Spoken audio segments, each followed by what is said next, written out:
L'après-accord du 31 décembre, signé au centre interdiocésain de Kinshasa, sous la conduite des évêques de la Senko, a donné lieu à d'autres tractations politiques, notamment la mise au point de l'arrangement particulier à ces compromis. Néanmoins, il y a quelques nombreux points de discorde, notamment sur la désignation du Premier ministre. Certes, il y a des points positifs, notamment quelques contestataires de cet accord ont quand même apposé leur signature, notamment les mouvements de libération du Congo et les fronts pour le respect de la Constitution sous la conduite de Mme Eve Bazaïba. Bienvenue à ici London.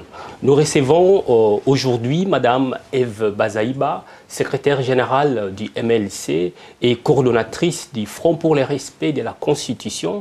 Elle est en séjour politique ici au Royaume-Uni. Elle va nous expliquer l'objet de sa visite et on va parler des sujets brillants de l'heure. Salut Mme Eve Bazaïba. Salut. Et vous êtes ici en séjour politique. Vous avez pris la parole devant les parlements britanniques. Pouvez-vous nous résumer notamment votre séjour politique ici au Royaume-Uni? Oui, je suis venu depuis quelques jours, en commençant par Irlande du Nord à Belfast, et puis après c'est ici à Londres. C'était à une invitation de la fondation qu'on appelle Westminster Foundation for Democracy, qui travaille avec une organisation au pays, à FAC. Nous sommes venus poursuivre les plaidoyers sur les questions politiques, les questions de démocratie et les questions de la participation politique des femmes et en gros le développement du pays. Madame, au début de l'accord actuel, vous avez suspendu votre participation et puis vous y êtes retourné après quelques négociations avec vos alliés de l'opposition, notamment l'UDPS. Et coup de surprise, à la fin de la signature, c'est-à-dire à la signature, vous avez refusé d'apposer votre signature, mais vous avez attendu l'injonction du sénateur Jean-Pierre Bemba depuis La Haye pour pouvoir signer ces accords. Pourquoi ces tractations? Je crois qu'il faut recadrer les choses en termes d'information pour le besoin de l'histoire. Si nous sommes allés aux travaux des discussions directes par la Senko, c'est la Senko qui nous a invités. La Senko a utilisé une méthodologie d'abord des questionnements. On nous a envoyé un formulaire de questionnement pour nous demander essentiellement quelle était notre compréhension de la situation de crise en République démocratique du Congo. Ça c'était en début décembre. Et comment nous pensions sortir de cette crise. Nous avions donné des éléments de réponse. Alors, la Senko a pris l'approche de deux composantes essentielles, ceux qui ont signé l'accord du 18 octobre 2016 et nous qui n'avions pas participé aux travaux de la Cité de l'Union africaine. Alors, dans notre sous-composante où nous n'avons pas participé aux travaux de l'Union africaine, il y avait trois sous-composantes, je voudrais dire, le rassemblement, le Front pour le respect de la Constitution et une partie de la société civile, parce qu'une autre partie a été partie prenante aux travaux de la Cité de l'Union africaine. Alors, lorsque on devait aller aux discussions directes, la Senko nous a invités, et la Senko avait voulu avoir un petit format de 30 personnes, de part et d'autre 15-15, et qu'à notre niveau, c'est la Senko elle-même qui a subdivisé en trois sous-composantes, nous devions désigner 5 délégués. Et c'est ce qui a été fait. Le 8 décembre, nous nous sommes présentés avec 5 délégués. Personnellement, je n'étais pas là parce que je devais, pour le compte d'une organisation internationale, comme consultante temporaire, travailler à couvrir l'observation des élections au Ghana. Alors, l'équipe qui est restée sur place au pays, le Front pour le respect de la Constitution, 5 personnes ont été déléguées pour y participer aux travaux. Lorsqu'ils se sont présentés, ils se sont vus présenter 3 invitations.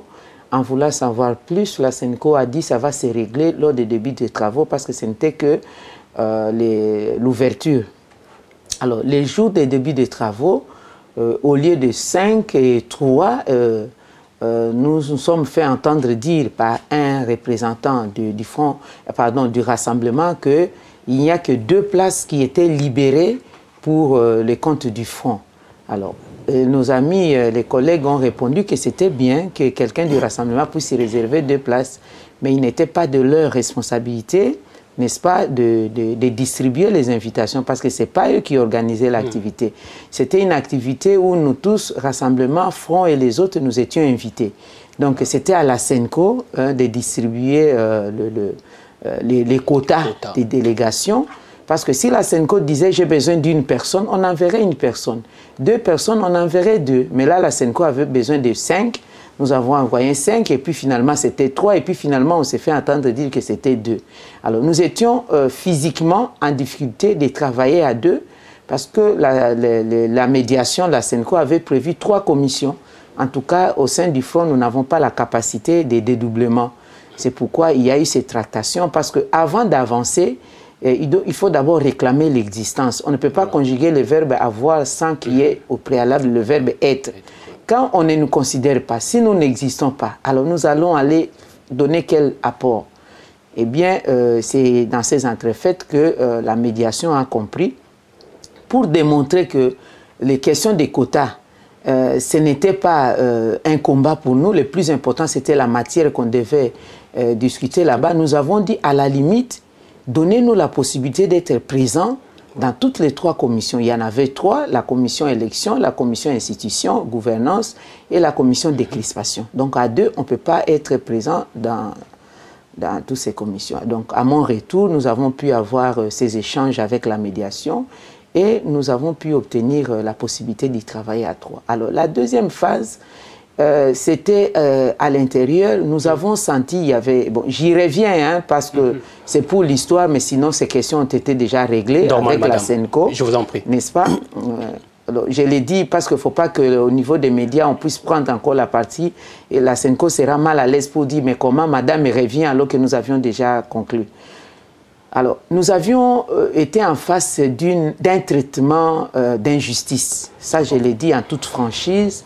Et nous avons senti une certaine discrimination, une certaine déconsidération de la composante, si vous voulez, la plateforme Fonds pour le respect de la Constitution. C'est comme si nous n'étions pas les bienvenus. C'est comme si nous étions en train de gêner quelque chose qui était déjà ficelé. Même au cours des discussions, nous l'avons senti, même face à la médiation, qui à chaque fois, on nous rappelait que c'est un accord entre 2 poids lourds. Donc, le président Tshisekedi, le président Kabila. Et quand il y avait des blocages, la médiation allait consulter le président Kabila, allait consulter le président Tshisekedi. Notre point de vue ne comptait pas. Alors, ça nous mettait un peu mal à l'aise parce que nous devions participer, nous devions être engagés à la chose. Et lorsque la majorité et le rassemblement parlaient, nous sentions que, au fait, nous n'étions que des accompagnateurs, qu'il y avait déjà des deals au préalable. Nous l'avons compris par la suite que les pourparlers ont commencé à leur niveau depuis longtemps. Nous le savions, ce qu'on savait, c'était depuis l'Italie, l'Espagne, ils ont conclu un accord à Paris. Et c'était pour commencer les travaux. Dans l'optique du rassemblement, c'était le rassemblement conduit par le président Tshisekedi avec tous ceux qui sont derrière. Et en face de lui, il y a le président Kabila aussi avec sa famille politique. Donc nous venions là comme un peu d'appendice, quoi. Alors, et chaque fois on dénonçait, on revenait sur cette question-là.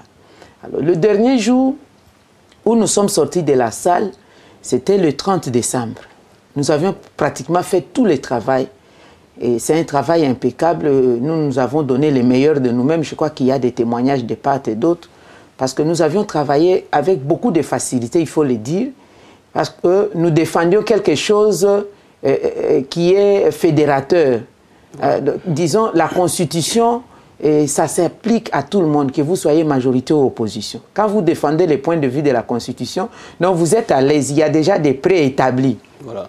C'est différent de celle de la majorité, par exemple, qui a mené une démarche qui s'écarte de la Constitution, ou les régimes spéciaux présentés par nos compatriotes du Rassemblement, c'est en dehors de la Constitution. Donc, ils avaient un grand travail à faire des acrobaties, des réflexions, comment ficeler, comment faire ceci. Nous, c'était facile, on disait, que dit la Constitution? La Constitution dit ceci, la réalité est là, mais la Constitution donne toujours une voie de sortie. Donc, nous avons fait un travail très bien que nous-mêmes, nous n'avons pas senti la difficulté, mais aux yeux de l'opinion, ils ont vu que c'était spécial, justement parce que c'est pas facile de faire admettre la Constitution à ceux qui se sont écartés de cette logique-là. Voilà. Bref, le dernier jour, comme je le disais, lorsqu'on a terminé à travailler, on devait maintenant donner les chapeaux à chaque institution. Du point de vue de la Constitution, de l'accord, on a obtenu des choses très importantes. La première, le président Kabila ne peut plus se présenter, ne peut pas se présenter pour un troisième mandat, ça c'est acté. Rien à faire, bien que ça se trouve dans la Constitution, mais il fallait acter aussi au niveau de cet accord. Et que nous allons revoir l'organisation des élections en 2017, au plus tard décembre 2017. Donc, question de décaler de 365 jours tout ce que nous devions avoir en 2016. Nous avons obtenu que la Constitution, pendant cette période, ne soit ni changée, donc ni révisée, ni changée, que ce soit par la loi ou par référendum. Nous avons obtenu qu'on mette fin au dédoublement des partis politiques, dont la déstabilisation des partis de l'opposition. Nous avons obtenu qu'il y ait une prise en compte des libertés, des droits humains, des libertés de manifestation d'opinion et aussi les droits d'existence et d'exercice des activités de l'opposition. Finalement, il y a eu beaucoup de choses. Ça, je n'ai donné qu'à titre exemplatif. Vous pouvez, les téléspectateurs peuvent consulter ces compromis politiques. Mais pour que ces choses-là soient mises en œuvre, il faut un comité de suivi que nous avons appelé Conseil national de suivi de mise en œuvre de l'accord. Parce que les institutions classiques, traditionnelles du pays vont faire leur travail, ordinaire si vous voulez. Donc il y a la présidence, il y a le gouvernement, les parlements, même au niveau provincial et local, feront leur travail quotidien, constitutionnel. Par contre, le comité de suivi va s'occuper essentiellement de la mise en œuvre du compromis. Alors, maintenant, nous devions donner des chapeaux à ces institutions en termes de noms, mais il y a le gouvernement et puis le comité de suivi.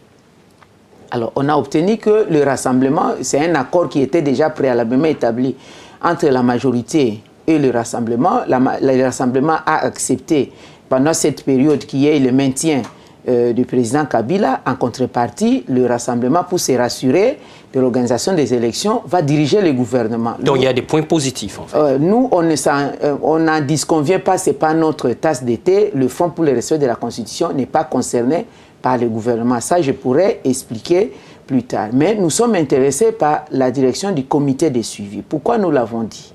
Parce que ceux qui vont gérer à la chose publique, suivant les arguments des uns et des autres, nous devons être là pour que nous ayons les mêmes chances financièrement de la puissance publique pour aller aux élections. C'est-à-dire gérer la caisse de l'État, puiser en avoir les dividendes. Nous avons dit, pour deux raisons majeures. Première raison constitutionnelle, nous sommes le Front pour le respect de la Constitution. À chaque fois, nous prenons une option, nous devons tenir compte de ça. Notre Constitution a prohibé la pensée unique. Notre Constitution a consacré le multipartisme. Notre Constitution a consacré l'opposition et la majorité. Il n'est pas question, quelle que soit cette période spéciale ou particulière ou comment, d'avoir une pensée unique. Sinon, il n'y aura pas l'équilibre de gestion. La bipolarité politique. Il n'y aura pas d'équilibre de gestion si tout le monde est là-dedans. Donc, il n'y aura même personne pour dénoncer une certaine mégestion, alors ça ne va pas. Alors, la Constitution est là, l'article 6, l'article 7 et l'article 8. Toujours dans le même ordre d'idées, l'article 8 qui consacre les droits d'existence de l'opposition, il y a une loi particulière sur le statut de l'opposition. L'article 4 de cette loi est clair. Est réputé avoir renoncé au statut de l'opposition le parti ou le regroupement politique qui accepte de partager les responsabilités au niveau de l'exécutif. Donc, ce n'est pas au cours d'un dialogue que le Front pour le respect de la Constitution, dans lequel évolue le MLC, nous allons lever l'option de changer des statuts.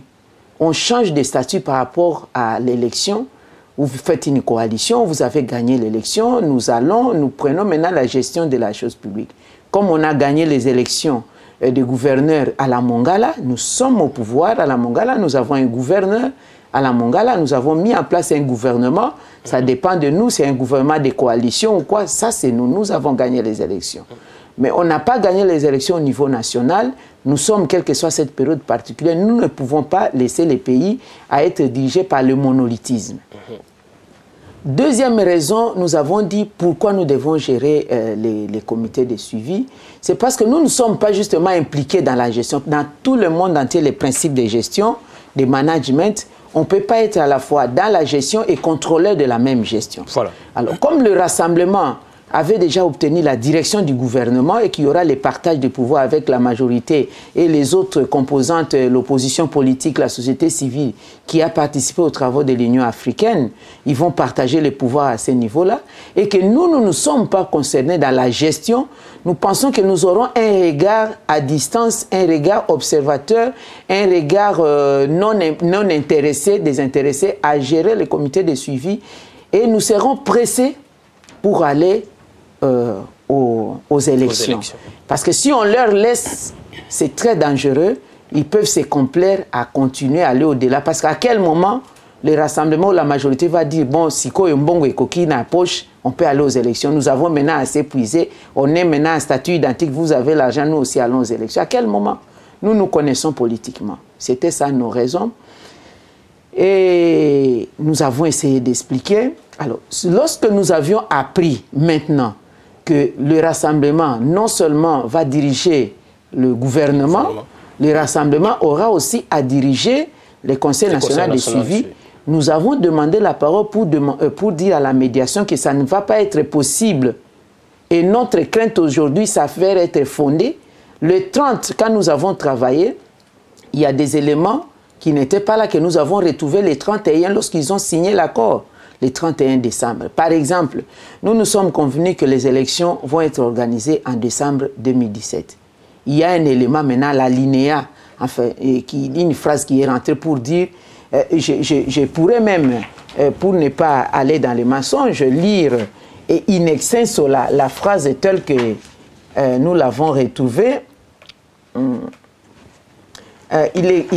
C'est à la page 7 de l'accord du processus électoral, vous pouvez lire « Les parties prenantes conviennent de l'organisation des élections en une seule 50 présidentielles, législatives nationales et provinciales au plus tard décembre 2017. » C'est mis en gras pour que nous puissions nous y conformer. Maintenant, regardez l'ajout. Toutefois, le Conseil national de suivi de l'accord et du processus électoral, le gouvernement, la CENI, peuvent unanimement apprécier le temps nécessaire pour le parachèvement des 10 élections.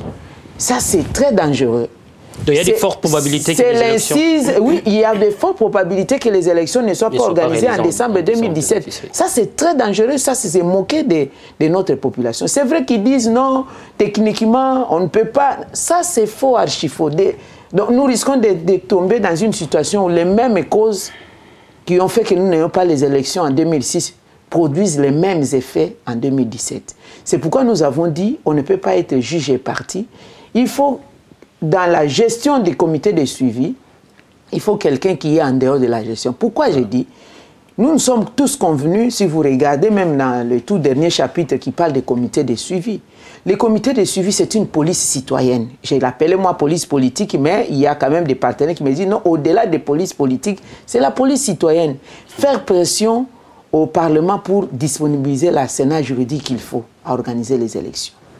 Faire pression au gouvernement pour disponibiliser les moyens. Il ne faut pas que le gouvernement nous dise qu'il n'y a pas d'argent comme le Premier ministre Matata avait dit à l'époque. L'autre fois. Voilà. Faire pression à la CENI de suivre son calendrier pas à pas. D'ailleurs, en passant, le Fonds a demandé qu'au plus tard, le 15 mars, la CENI produise déjà les calendriers électoraux parce que le processus, les opérations d'enrôlement sont inclus dans les calendriers électoraux. On ne peut pas les détacher d'un calendrier électoral. Ça permet à la rentrée parlementaire aux parlementaires de prendre déjà des lois nécessaires et de s'activer. Mais la restructuration de la CENI aussi, ça rentre dans les cadres de... Oui, oui, ça se trouve là. Ça, c'est une autre rubrique. Ça se trouve aussi au niveau de l'accord. Donc, le rôle du Conseil national de suivi, c'est le rôle de contrôler et faire aussi les plaidoyers auprès des partenaires. Comme je suis venu ici, j'ai fait des plaidoyers pour que la Grande-Bretagne s'influe au niveau du Conseil de sécurité, à obtenir une résolution du Conseil de sécurité pour appuyer ces processus, que la communauté internationale mette les moyens conformément à la résolution 2277 sur l'accompagnement du processus, qui est puis des prétextes, il n'y avait pas de la logistique, il n'y avait pas l'argent, il n'y avait pas... ôter tout ce qu'il y a comme prétexte financier, logistique et sécuritaire, et surtout ce qui se passe actuellement dans notre pays. Il ne faut pas que la fameuse nouvelle guerre de M23 soit un prétexte de mettre les pays dans un état d'urgence ou d'état d'exception pour qu'il n'y ait pas d'élection, parce que la malice politique a plusieurs facettes. Alors la population ne sera plus continuellement à attendre. Il y a même un partenaire qui m'a dit, madame, vous avez raison, parce que si nous n'avons pas obtenu l'élection en 2016, en 2017, n'est-ce pas, la population a de l'espoir. C'est comme quelqu'un qui a parcouru le désert, arrive devant, trouve l'oasis, mais en ouvrant les yeux, non, c'était un mirage, il n'y avait pas d'oasis, on serait encore plus déçu qu'avant. Vous voyez un peu ce genre de déception. En 2017, s'il n'y a pas d'élection, en décembre, la population ne va pas accepter. Bref, voilà toutes les raisons qui ont milité pour que nous puissions parler de la gestion. Ça n'a rien à voir.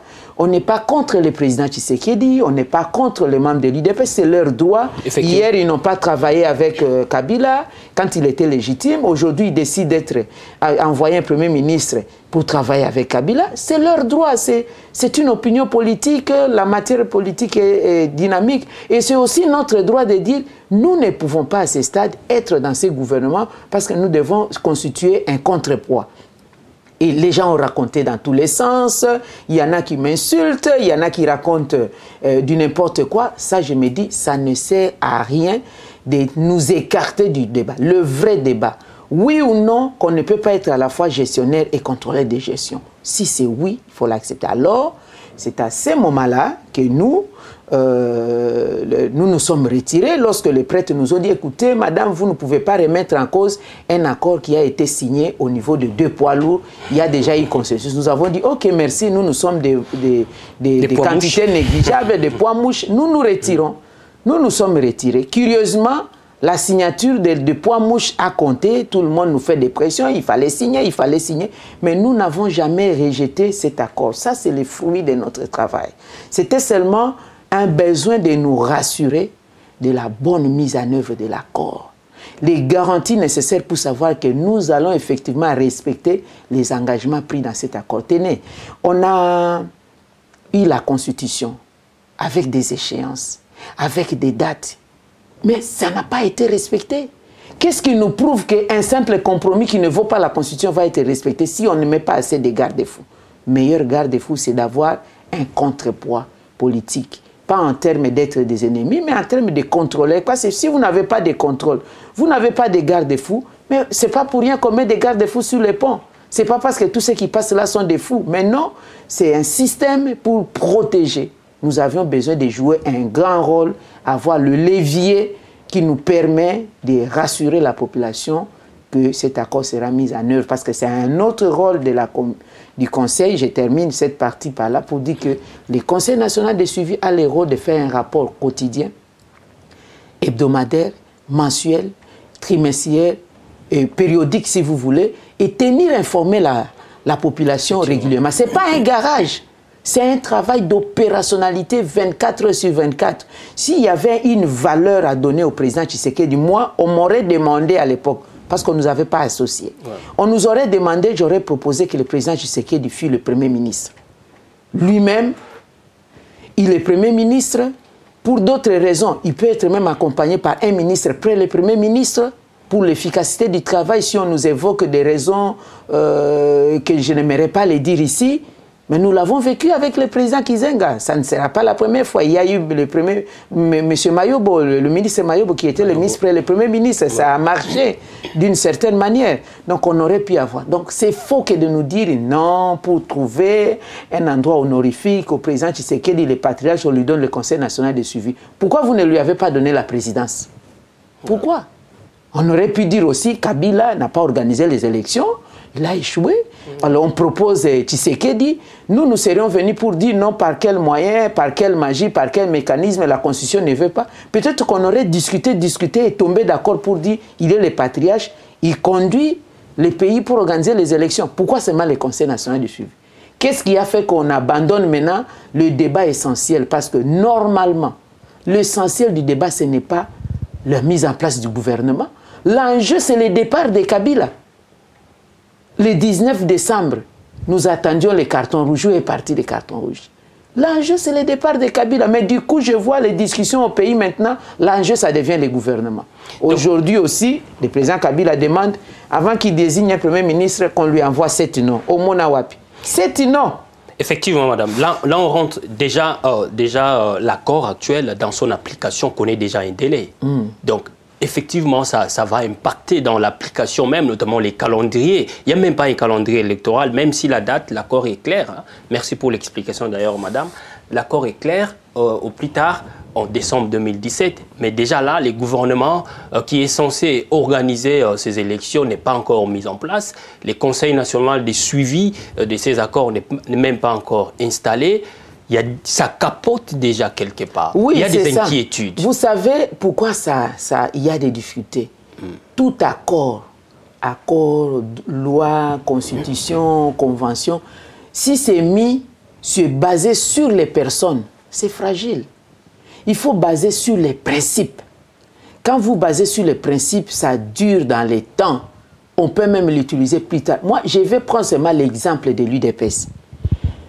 Pour créer l'UDPS, il y a eu les 13 parlementaires. Voilà. Ils ont écrit la lettre de 52 pages. Cette lettre de 52 pages, comme c'était basé sur les principes de gouvernance, jusqu'à présent, vous lisez la lettre, elle est d'actualité.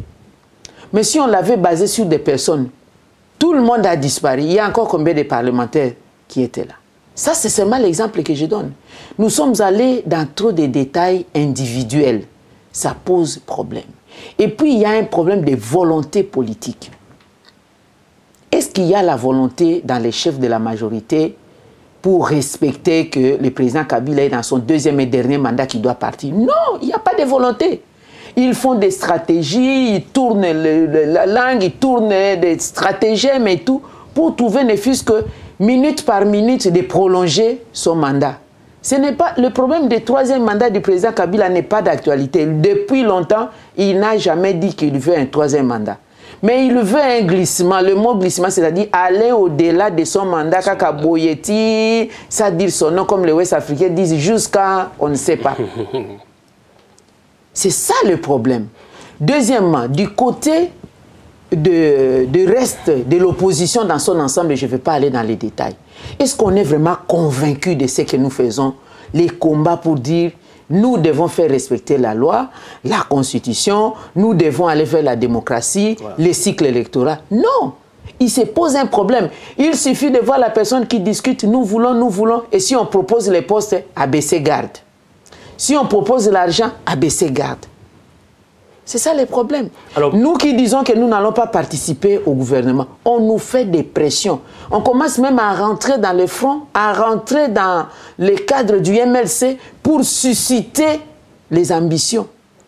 Il faut beaucoup dans le gouvernement, votre maman là est tentée de nous amener dans la dérive, personne n'a gagné les élections, vous ne pouvez pas laisser à Kabila lui-même, vous ne pouvez pas laisser au front, aller au gouvernement, sans savoir que vous allez là-bas, on vous ferme la bouche, une bouche pleine ne parle pas, qui va contrôler? Et ce gouvernement, pour quelque temps, si tout le monde rentre dans ce gouvernement, je suis encore en vie, si Dieu me prête vie, on va en parler, et même si je n'existais plus, vous allez dire, cette pauvre dame, cette petite dame-là avait raison. Parce que si tout le monde rentre dans le gouvernement, c'est fini. Il n'y aura pas de contrepoids. Vous n'allez pas demander aux partenaires internationaux de dire, attention, il y a des choses qui se passent ici. Imaginez-vous, vous êtes dans le gouvernement comme c'était avec Matata.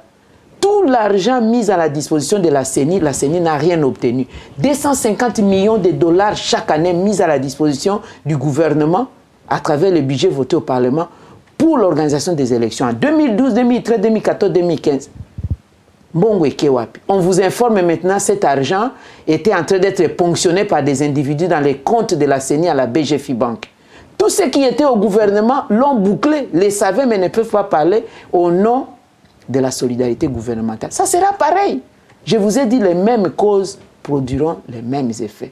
Vous pouvez aller dans ces gouvernements, on vous donne un ministère donné, vous puisez dans la caisse de l'État. Ils sont là au pays. Combien de ministres qui étaient des grands barons, mais qui n'ont pas gagné les élections? Cette population-là n'est plus imbécile, n'est plus dupe. Il y a des gouverneurs, il administre sa propre province, il bat campagne là dans sa province, mais il n'a jamais été élu. Ce n'est pas l'argent qui fait élire quelqu'un. Même si l'argent, c'est un moyen, ce n'est pas ça le soubassement pour faire élire quelqu'un.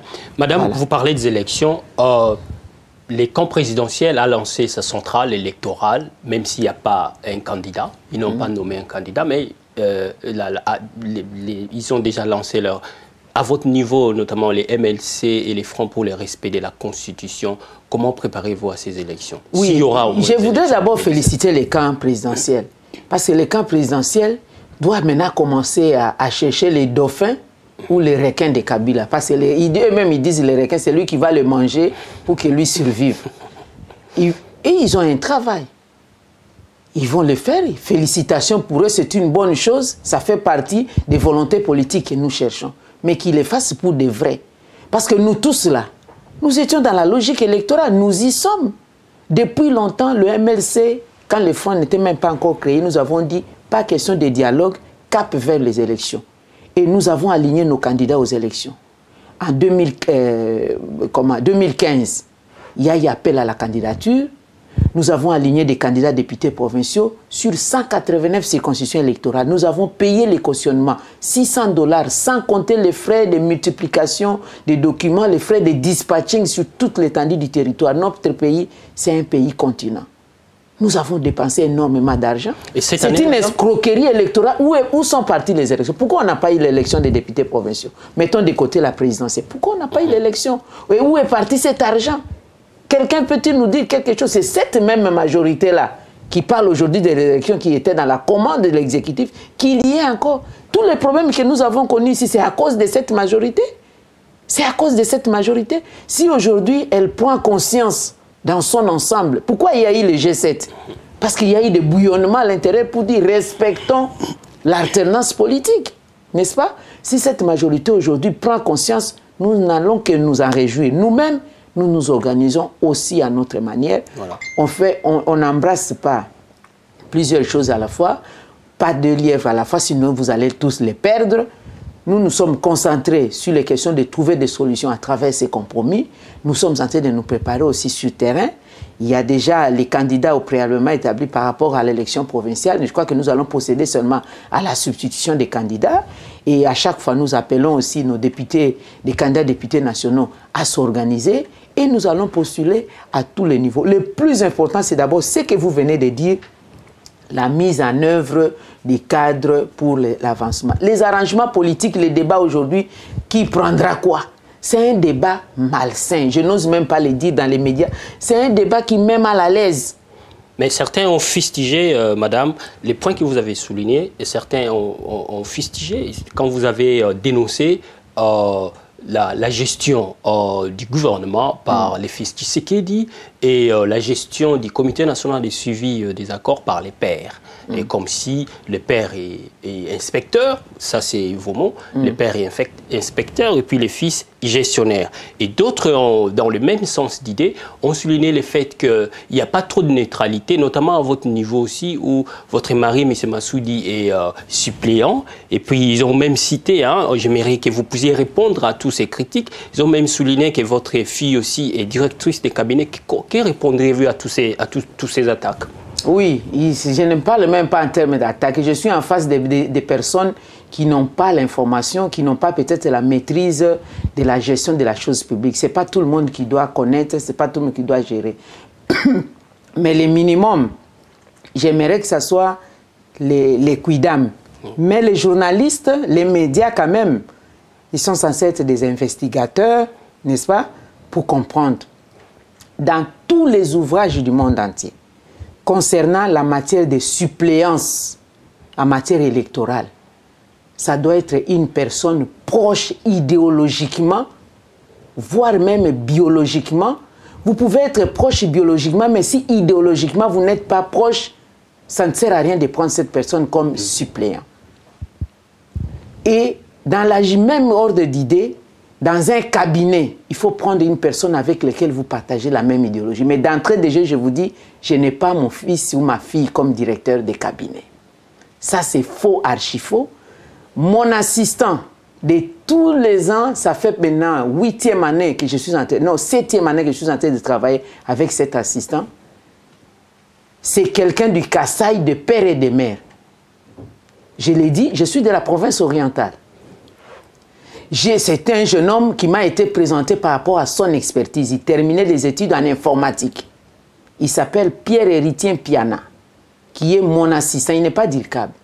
Mon directeur de cabinet actuellement, c'est une dame membre du parti. Pierre, en passant qu'il est membre du MLC, il était avec moi à l'époque dans l'UDPS, et puis il est devenu MLC. La personne qui me l'a présenté n'est même pas de mon parti. Il y a 7 ans et demi, bientôt 8 ans. Mon directeur de cabinet, et c'est une dame, elle est du Congo central, elle est membre du parti. Et la même chose avec celle qui travaille comme protocole. Pour moi, ce qui importe, c'est les compétences. Voilà. Les personnes qui connaissent Mme Bazaïba, c'est la compétence d'abord. Mon mari est mon assistant, c'est vrai, il est membre du parti. Il est non seulement membre, mais il est actif au sein du parti. Moi et ma famille, nous sommes tous engagés dans le parti. Mon mari, moi-même, mes enfants, mes cousins, mes cousines, partout où je suis, parce que pour sortir en dehors de la famille, il faut d'abord que dans la famille, on croie en vous. Ma famille soutient mon combat, ma famille croit en mon combat, ma famille est convaincue que je suis en train de faire œuvre utile pour la nation et ma famille m'accompagne. Alors, par rapport à cette compétence-là, ça ne pose aucun problème. Merci, madame. Revenons à l'accord. Et si vous permettez, c'est différent d'une gestion, comme je vous l'ai dit, de gestion et de management. Ça, c'est vraiment différent. Merci, madame. C'était juste une parenthèse. Quelle chance accordez-vous à l'actuel accord? La chance que j'accorde, je n'ai pas de baguette magique, c'est seulement la chance de volonté politique. Notre volonté, au niveau du front, s'est avérée, je vous dis, nous avons voulu nous rassurer des garanties à la mise en œuvre de l'accord. Nous voulons jouer un rôle important. Et nous faisons ces sacrifices et l'abnégation de ne pas aller puiser à la quête de l'État pendant cette période, tout simplement pour jouer un rôle d'être la police citoyenne et politique, si vous voulez. C'est déjà une volonté pour nous. Quelle chance accordez-vous, disons, quel est l'impact du sénateur Jean-Pierre Bemba dans les contextes politiques actuels? Oui, lui, au-delà, son impact dans le contexte politique actuel, parce que c'est un genre de leader qui ne vous bloque pas. Il est là où il est, tout le monde le sait, mais à chaque fois, quand nous sommes en contact, il nous dit toujours, battez-vous. Un parti politique existe quand il est dans les institutions. Allez aux élections. Et quand nous allons, c'est un parti est créé pour arracher les pouvoirs et implémenter son programme. Et par rapport à cette période ici, il nous a écrit une lettre, je l'en remercie, parce que les gens pensaient que nous recevons des injonctions venant de l'AE. Je voudrais ouvrir une petite parenthèse pour dire j'ai 30 ans en matière politique, donc je ne suis pas du genre à recevoir des injonctions stériles sans que je ne puisse les analyser au préalable. Je suis secrétaire général. Après moi, c'est le secrétaire général adjoint Fidel Babala. C'est un député élu de la Tchangou. Il est dans la politique, pas aujourd'hui. C'est un juriste de formation. Il n'est pas aussi du genre à recevoir des injonctions. Après lui, nous avons Maître Lenga, qui est aussi un député, qui est président du groupe parlementaire MLC allié à l'Assemblée nationale, suivi du secrétaire général adjoint Lungwana, le député élu de Mbanzangungu, de Kouilungongo, c'est dans la province du Congo central à Kouilungongo. Et enfin, nous avons le sénateur Ramazani, qui est aussi un élu de Bazouélé. Donc nous ne sommes pas du genre à recevoir ce genre des injonctions. Nous avons fait des analyses. Mais lorsque nous avons posé ces problèmes, qui du reste étaient considérés par la médiation comme étant des revendications pertinentes et fondées, la seule difficulté, c'était qu'il y ait eu les noms des individus dans l'accord. Remettre en cause, ça serait remettre en cause l'accord, mais il va y avoir des arrangements particuliers quant à ceux. Et le sénateur Jean-Pierre Bemba nous a écrit une lettre au front et à nous-mêmes pour dire que nous devions nous surpasser pour l'intérêt supérieur de la nation, que le MLC ne s'est jamais battu pour le positionnement des individus, mais plutôt par rapport au principe, à la cohésion nationale, à l'unité. Et nous avons vu que c'était une lettre très considérable qui a d'ailleurs été lue officiellement par Monseigneur Outembi, le président de la SENCO. Et nous avons vu que c'était un apport très positif. Et quand vous lisez la lettre, c'est vraiment, vous sentez qu'il s'agit d'un homme d'État. Et nous avons essayé de faire un effort, de nous surpasser, bien que nous sommes en droit et que ces revendications du reste sont déclarées comme étant fondées, pertinentes par la médiation et même par toutes les parties. Merci madame. Nous avons suivi quelques mesures de décrispation politique, les amnisties. Roger Lumba l'a raté à Kinshasa et la même semaine ou le même jour, je crois, les M23 a lancé sa marche vers Kinshasa. Les M23 constituent-ils un danger pour la démocratie au Congo? M23, FDLR, Mbororo, je ne sais pas quoi d'autre, tout ce qu'il y a comme groupe incontrôlé constitue un danger hors du commun en République démocratique du Congo. Pas seulement en termes de démocratie, mais en termes de l'instabilité totale du pays, la déstabilisation de la nation, le développement, la population souffre. Moi, j'ai fait l'Est régulièrement. Quand vous arrivez à l'Est du pays, vous avez mal au cœur. Vous vous demandez si dans ces pays, il existe un leadership. Vous vous demandez même s'il existait un gouvernement. J'ai eu à tweeter plusieurs fois quand Matata a été Premier ministre pour lui dire « Mais vous êtes fils de Beni, vous avez grandi à Beni. J'ai vu votre maison à Beni. Qu'est-ce qui se passe? Pourquoi le gouvernement ne peut même pas s'installer, créer son état-major à l'Est ?» Je serais à la place de ceux qui ont cette puissance publique. On déplacerait même la capitale du pays à l'Est pour trôner, parce que la puissance publique doit transpirer partout. Voilà pourquoi, à cause de M23, que nous avions en son temps, nous le MLC, répondu à l'appel du chef de l'État pour aller aux concertations nationales, parce que le leitmotiv c'était comment bouter dehors l'ennemi qui veut déstabiliser le pays en 2013. Donc comme pour vous dire, ça fait partie de notre plaidoyer que les partenaires internationaux et nous-mêmes, nous devons faire une jonction, effort pour mettre hors d'état de nuit tous ceux qui viennent déstabiliser le pays, pour qu'ils ne constituent pas un prétexte. Pendant que d'autres pays parlent en termes de développement, nous continuons encore à parler les ennemis, la faim, la pauvreté, le partage du pouvoir. Ça nous retarde. Et du coup, nous retardons même le développement de l'Afrique, nous retardons le développement du monde. Je suis contre toute rébellion dans ce sens-là des groupes incontrôlés. Parce qu'ils n'ont aucune motivation. Il n'y a pas de motivation. Il n'y a pas de motivation si ce n'est des motivations d'exploitation illicite de nos ressources. Hein? Et la prolifération illégale des armes, il y a le trafic d'armes à ce moment-là. Et nous avons même dit aux pays occidentaux des firmes internationales qui en bénéficient parce qu'il y a des pêcheurs en eau trouble. Comment expliquer les gens qui sont supposés être dans la forêt, ils sont ravitaillés comment? Nous qui sommes en ville, nous avons des problèmes de survie. Mais ils ont des armes pimpa neuves, ils ont des tenues pimpa neuves, ils ont des matériels de communication, ils ont des munitions. Comment est-ce que ça leur parvient là-bas? Merci madame. Dernière question. Quel est le poids politique de Moïse Katumbi dans le contexte politique actuel avec les présents accords? Moi, je ne sais pas parler des gens, des individus. Je préfère parler de la République. Si question de poids politique, il vit à l'étranger, invitez-le, il va vous dire son poids politique. Ce que je sais, on a appris qu'il va créer un parti politique. Je n'ai pas d'informations si ce parti est créé. Je sais qu'il venait du PPRD. Il a intégré, il est supporté par le groupe G7. Mais je ne sais pas vous dire dans les détails, c'est tout ce que j'ai comme information. Merci madame d'avoir répondu à l'invitation de ici London. Merci à vous. Merci d'avoir suivi cette émission. Pour en savoir un peu plus sur nos précédentes émissions, vous pouvez visiter notre page YouTube Media Praxis. Pendant ce temps, je vous dis au revoir et à la prochaine.